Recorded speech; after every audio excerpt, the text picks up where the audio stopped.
If you want to start a YouTube channel but you don't have a PC or a laptop, don't worry. These days, all you really need to start is your phone. Before you say it, of course, a high-end smartphone will do better than a cheap one or an older one. But let's be honest, not everyone can afford the latest models, and those who can probably can also afford a PC or a laptop. So, for the sake of this video, let's assume that you have a normal phone.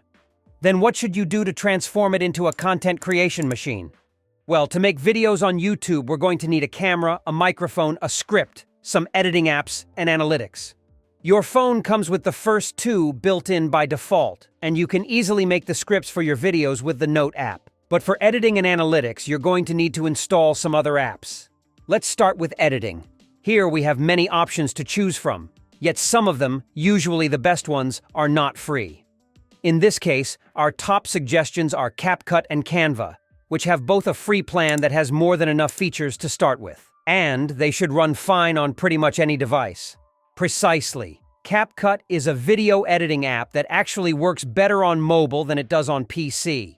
Although it might be the most demanding out of the two, in terms of performance, it should work fine in 90% of the cases.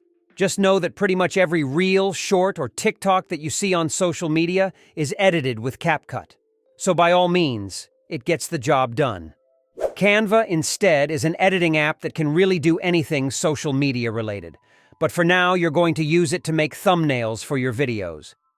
For analytics, in the end, you need to download the YouTube Studio app, which is completely free, and it's simply the app version of what you'd use on your browser. It is a must-have, because having more data and information available helps you understand what's going on with your channel, what's working, what isn't, and what to do better. So, for a free app, it's pretty valuable. At this point, you have all the tools to start making videos on YouTube with your phone, yet you still have to learn how to use them. All these apps are very beginner-friendly, so you can learn quite easily even by yourself. But if you need them, there are also a lot of tutorials that you can learn from.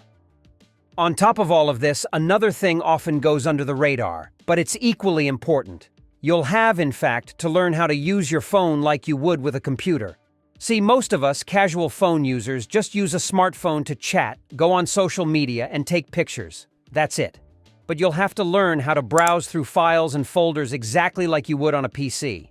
Doing that is not as easy as you might think, and the procedures can change based on the OS that you're using. So we can't make a tutorial for everyone, but we can give you some general guidelines to follow. First of all, learn how the folders on your phone are organized by default.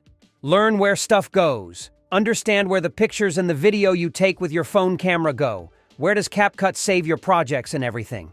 Then learn how to create new folders and move files from one to another. Once you got these basic things down, create the following folders.